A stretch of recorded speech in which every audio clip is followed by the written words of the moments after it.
we're going to take a quick look at how I go through the Ableton session before recording, before we have rehearsal during the week, and just my thought process for how I go through and what makes the cut and what doesn't make the cut. My biggest determining factor is who's playing this week and what tracks do we have available to us this week.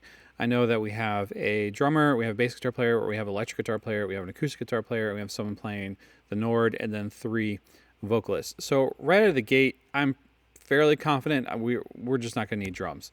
The first track of drums is usually all drums, and I don't even have to listen to it. You can just see this is a lot of drums. But we do have a second track of drums.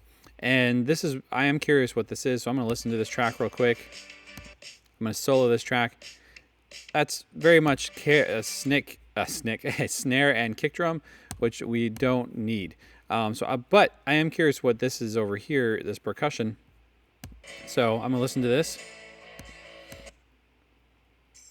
All right, so it's a tambourine chime thing, which I'm going to leave that in there. So I'm going to take this one, and then I'm going to I just double click up here, and I'm going to go down here, and I'm going to zero it out. Come on, click and drag. There we go, zero it out. So now that is gone. We're going to leave it unmuted. So for the first song, we have no percussion in this channel, or no drums. For the second song, we have some percussion. And then moving down the list, we have a whole channel for percussion, and we got to listen to this. I really don't want anything duplicating what our drummer is going to be doing. I don't want anything duplicating what our drummer is going to be doing. So I'm going to listen to what this track is doing.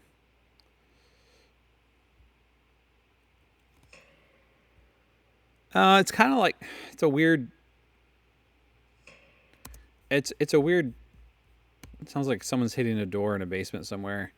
It also kind of sounds like a tom, so I am going to take this out because if it could compete with our tom drum. And it's so quiet that it probably wouldn't make it to the front of the mix anyways to be really heard. I'm going to listen to this one. And this is just a shaker and a few other chimey things that our drummer probably won't be doing. And there is a little like heartbeat percussion in the background. It's really soft. I'm going to leave that one in there. So unsolo this. So actually we have drums. The first drum channel is out. Second drum channel is in, but it's only being played on the second song. And then the third track of percussion is in, but it's only actually being played on the last song.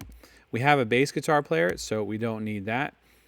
We have synth bass. We don't have a synth bass player. I like synth bass. I leave synth bass in. But here is a good example why you should check your tracks. We have an acoustic guitar track. We have an acoustic guitar track that's snuck in there.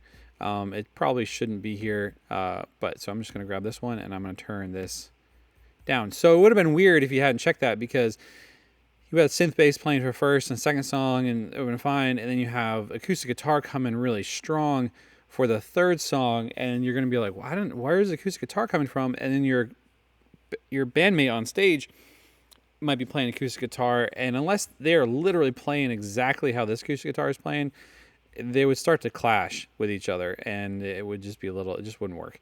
So, but I'm going to leave that unmuted. I am going to go to the acoustic guitar channel, and I'm just going to check real quick to see what it's doing. Strumming. Our acoustic guitar player are probably playing something along these lines. Oh, that's an electric guitar. So yeah, I'll get that in a second. It's funny when you listen to these tracks how tinny and bright the acoustic guitar tracks sound when you listen to these things. But our acoustic guitar player person is going to be doing most of that stuff, so I'm going to remove the acoustic guitar. And electric guitar, we have an electric guitar player. I'm not going to listen to the electric guitar tracks because there's so many of them, and we have an electric guitar player. Electric guitar player is good. And the only way this would work with any of these tracks is if he listened to each track in every song and knew what parts we wanted to play from the Ableton session, what parts he was going to play.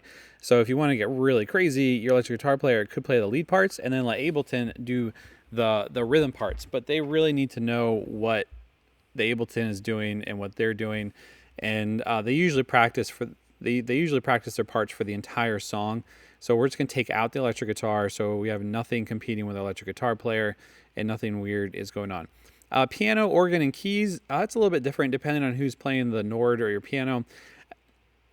If you have someone who's a really good piano player and they like playing piano, I would definitely I'd mute the piano in Ableton so they can play the piano parts, but I would leave all the synths and pads and organ parts in, because maybe it's just easier for them to just play piano, and then these synths and pads can play in the background. That where they really do their job best, is just kind of filling in the background. But you also might have someone who's really into the organ, synths, and pads part, but not necessarily a really heavy hitter piano part.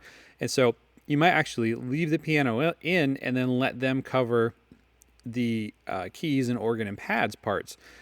For tonight, a rehearsal, I am going to take out the piano part, but I am going to listen quickly through the organ, because organs are weird and sometimes they can really be bitey. And if you look at this left, right, the right channel is actually louder in this organ part than the left channel. Not only that, the right channel is very different than the left channel. This is also a really good reason why the Ableton tracks really need to be run in stereo, because if you don't, then you'll have this organ part playing out of your left speaker, and this organ part playing out of your left speaker, and this organ part playing out of your right speaker, and this organ part playing out of your right speaker. And now you're hearing literally two versions of the stereo tracks combined, summed out of your two speakers. I don't know if I explained that correctly, but you can see the difference between your left and right. And that's the organ part. We're going to leave the organ in there. And then let's go to the next keys and pad and expand that out and just take a listen. That's good. What I'm listening to is maybe something they are going to be playing. That's some texture. I don't think our keys player is going to be playing much of that. That sounds like something we could very easily or very well play, very something similar on our Nord keyboard.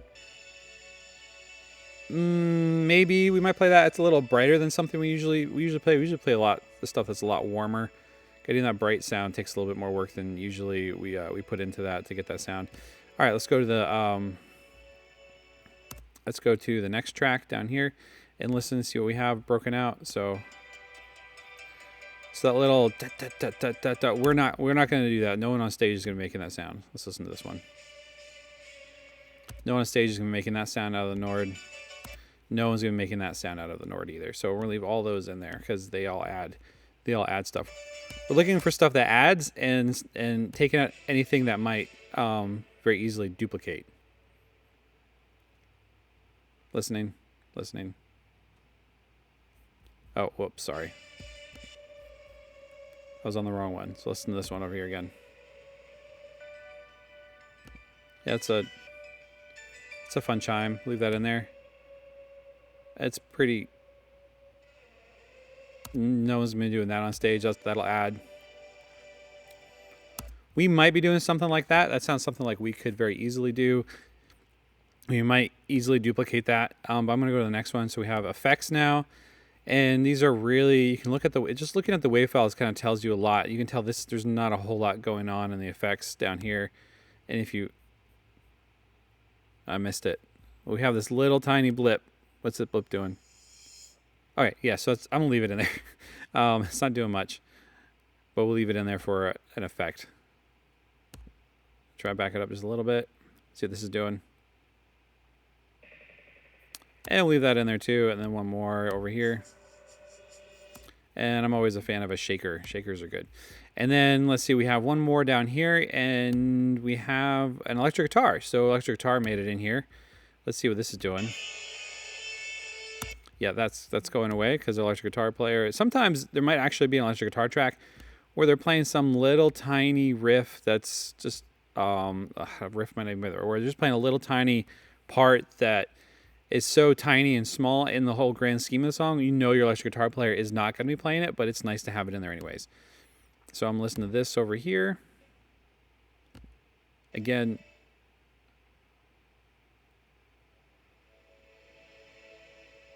we'll leave that in there. It's really small. Leave that in there because it's strings. And then we have one more down here. Let's move the solo down to the next track and see what we have going on over here. Yeah, I like that. No one's going to be playing that. Then we have bells. That's something we might do. from our Nord on stage. It depends. But actually, I'm going to leave this stuff in here. I'm going to leave all these tracks and synths in here and see how it plans out during rehearsal. And during rehearsal, it's actually really easy just to go in and break it out and be like, all right, we don't need. I think it was this one. Yeah, it was this one. We don't. This is something I could see us taking out. Well, was it this one? I can't remember. Let's try moving this down here. This one. I could see us taking this out. It's a very flat, not like tonally flat, just a very constant note. It's something that we might do from the stage. And again, I would just click this. I'm going to leave it in there for now because I'm curious to see how it pans out in rehearsal. And I would just bring that down. Cool thing, if you do bring it down, you drag it down. Excuse me. You drag it down to 0, and you want to undo it. You can just double click down here, and it pops it back to where it is by default. So now that I have gone through everything, I'm going to minimize everything back again, or collapse everything down, and you can see it looks like we still have a lot of tracks in here, but some of them, especially in the percussion and drums and the synth, we've gone through and like remember synth, we have this acoustic guitar channel, this acoustic guitar track that kind of snuck in there, and that's only going to be playing on the first and second song. So, and that's kind of going through again. I'm looking for things that I'll add and removing things that will be duplicated. All right, and now we're going to look at how I actually route this into our Ableton, how we route this out of the Ableton computer into the and send it to front of house.